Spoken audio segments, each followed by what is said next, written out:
Word meanings के साथ। तो मुझे पूरी उम्मीद है आपको ये वीडियो भी बहुत पसंद आएगा। तो चलिए करते हैं स्टार्ट। 21 है हैपन। हैपन का मतलब होता है कुछ होना, और जिसका सिनोनिम है अकर। हैपन और अकर जो दोनों ही हैं एक दूसरे के सिनोनिम्स हैं कि कुछ जब होता है तो हम पूछते हैं व्हाट हैपन, या कह सकते हैं कि व्हाट इज अकरिंग, क्या हो रहा है। ठीक है, तो नेक्स्ट 22 ब्रेक। ब्रेक का मतलब होता है तोड़ना या टूटा हुआ। क्रैक, जैसे कि क्रैक जब पड़ जाए तो हम कहते हैं ये टूट गया है ना। तो इसका हिंदी में मीनिंग कह सकते हैं तोड़ना और टूट जाना, दोनों ही मीनिंग हम कह सकते हैं। 23 है फैसिलिटी। फैसिलिटी का मतलब होता है जब हमें कोई भी लाभ मिलते हैं किसी जगह पर तो उसे फैसिलिटी कहते हैं। ठीक है, तो जिसका सिनोनिम है बेनिफिट। बेनिफिट का मतलब भी लाभ होता है, दोनों ही बिल्कुल सेम है एक दूसरे के, जिसे हिंदी में हम लाभ और सुविधा कहते हैं। ठीक है, तो 24 नंबर पर है सेवरल। सेवरल का मतलब होता है कई सारे। सेवरल का मतलब होता है कई सारे, जिसका सिनोनिम है नमरस। क्या है? नमरस। ये बिल्कुल ही सेवरल का सेम होता है, और जिसे हिंदी में हम कह सकते हैं अनेक। क्या कह सकते हैं? अनेक। 25 नंबर पर है टेक्नोलॉजी। टेक्नोलॉजी जो होती है आपको पता ही है, जो आजकल मतलब जैसे डिजिटाइजेशन जो है काफ़ी आगे बढ़ रही है, तो उसे टेक्नोलॉजी का एक रूप कहते हैं, जिसका सिनोनिम है साइंस। साइंस का मतलब ये होता है कुछ टेक्निकल होना, तो जिसे हिंदी में कहते हैं तकनीकी। क्या कहते हैं? तकनीकी। नेक्स्ट 26 पर है ग्रोथ। ग्रोथ का मतलब होता है कोई भी डेवलपमेंट होना किसी भी जगह पर, और या आगे बढ़ने वाला कुछ भी। ठीक है, तो जिसका सिनोनिम और हो सकता है प्रोग्रेस। प्रोग्रेस और ग्रोथ बिल्कुल सेम होते हैं, और इन्हें हिंदी में कहते हैं विकास। क्या कहते हैं? विकास। 27 नंबर पर है रोड। रोड तो आपको पता ही है पाथवे, जैसे कि रोड को कहते हैं सड़क को, जिसे हम सिनोनिम पाथवे भी कह सकते हैं और रोडवे भी कह सकते हैं, हिंदी में सड़क। 28 नंबर पर है अचीव। अचीव का मतलब होता है कुछ प्राप्त कर लेना, कुछ अच्छा पा लेना, जिसका सिनोनिम है अटेन। हिंदी में इन्हें क्या कहेंगे? प्राप्त करना। 29 नंबर पर है गुड। गुड का मतलब होता है अच्छा। फाइन का मतलब भी अच्छा होता है, जैसे हमें कोई पूछता है ना हाउ आर यू, तो हम कहते हैं हम फाइन थैंक यू।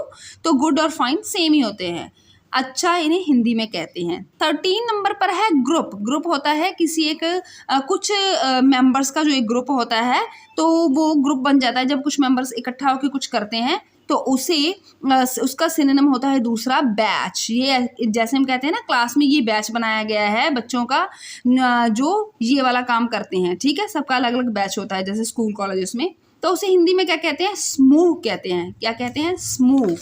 तो चलिए नेक्स्ट चलते हैं। नेक्स्ट है 31 एसेंशियल। एसेंशियल होता है बहुत ही ज़रूरी, मतलब कि ज़रूरी पार्ट होना, जिसका सिनोनिम है क्रूशियल, मतलब जिसके बिना मुश्किल हो सकती है। ज़रूरी से भी ज़रूरी पार्ट, और जिसे हिंदी में कहते हैं ज़रूरी। 32 नंबर पर है एडिक्वेट। एडिक्वेट क्या होता है? काफ़ी मात्रा, किसी भी चीज़ की काफ़ी मात्रा में होना। सफिशेंट, काफ़ी हो गया, जैसे कह सकते हैं कि ये जो चीज़ है काफ़ी मात्रा में मिली है, सफिशेंट है, अब ये काफ़ी है, तो इसे हिंदी में काफ़ी कहते हैं।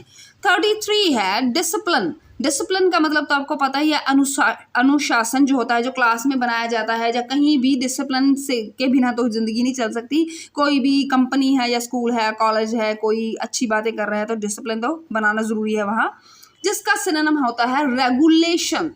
रेगुलेशन, और हिंदी में हम क्या कहेंगे? अनुशासन। सॉरी, मेरी हिंदी थोड़ी सी स्लिपरी है।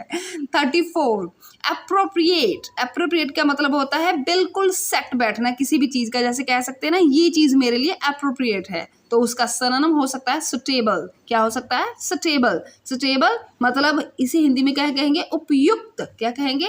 उपयुक्त, जो बिल्कुल सही है। 35 नंबर पर है यूजफुल। यूजफुल का मतलब होता है किसी भी चीज़ का काम में आ जाना, अच्छी मतलब कि काम वाली चीज़ होना, जैसे हम कह सकते हैं ना कि ये चीज़ बड़ी यूजफुल है, मतलब बहुत काम में आती है। हैंडी, उसका सिनोनिम हो सकता है हैंडी। यूजफुल और हैंडी एक ही बात है, मतलब अच्छे काम आ जाने वाली चीज़, जिसे हम हिंदी में उपयोगी कहते हैं। 36 है कंपनसेशन। कंपनसेशन का मतलब होता है जैसे कि कोई हमारा नुकसान हो गया है, तो कोई कंपनी या गवर्नमेंट जब हमें भरपाई करती है उसकी, तो उसे कंपनसेशन कहा जाता है, जिसका सिनोनिम है रीइंबर्समेंट। रीएम्बर्समेंट भी कंपनसेशन का ही सिनोनिम है, थोड़ा सा टिपिकल है लेकिन ये बिल्कुल डिटो है इसका। तो इसे हिंदी में मुआवजा कहेंगे। क्या कहेंगे? मुआवजा। 37 नंबर पर है पीसफुल। पीसफुल का मतलब होता है शांतिपूर्वक जगह, मतलब कि जहाँ पर हमें अच्छा लगता है, जैसे शांति सी महसूस होती है और हम काम डाउन फील करते हैं अपने आप को। तो जिसका सिनोनिम है क्वाइट। जैसे हम कहते हैं ना ये बड़ी क्वाइट प्लेस है, मतलब बड़ी अच्छी है, जहाँ पर बैठकर हमें बड़ा अच्छा महसूस होता है। तो जिसे हिंदी में हम क्या कहेंगे? शांतिपूर्ण। तो 38 है इम्प्योर। इम्प्योर का मतलब होता है जो चीज़ प्योर ना हो, जिसका सिनोनिम है अडल्ट्रेटेड। अडल्ट्रेटेड मतलब मिला हुआ, मिक्स, जिसमें मिक्स है, ये प्योर नहीं है। कोई भी चीज़ अडल्ट्रेटेड, जैसे आजकल तो ज़्यादातर खाने की चीज़ें सारी अडल्ट्रेटेड ही होती हैं, जैसे दूध, दही, सब में कुछ ना कुछ मिला ही होता है, दालें वगैरह। तो उसे हिंदी में क्या कहेंगे? अशुद्ध। अशुद्ध। 39 पर है डिग्निटी। डिग्निटी का मतलब होता है, जैसे हम कहते हैं ना, ये सेल्फ रिस्पेक्ट भी कह सकते हैं डिग्निटी को। जैसे स्वाभिमान, कुछ लोग स्वाभिमान होते हैं तो कहते हैं कि हम ये हमारा स्वाभिमान है या ये मेरी सेल्फ रिस्पेक्ट है, ये इसे मैं खराब नहीं होने दे सकता, है ना। तो उसे हम कहते हैं डिग्निटी। हर बंदे को अपनी डिग्निटी प्यारी होती है। तो उसका सिनोनिम क्या है? नोबिलिटी। क्या है? नोबिलिटी।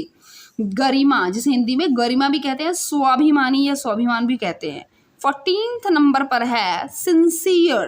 क्या है? सिंसियर। सिंसियर मतलब होता है जेन्युइन बंदा होना, जैसे कि बंदा समझदार होना, सयाना होना, जेन्युइन, कुछ भी कह सकते हैं। जो बंदा हमें अच्छा लगता है, हमें लगता है कि हमारी बात का अच्छा आंसर करता है या अच्छी बात बताता है, तो उसे सिंसियर कहा जाता है।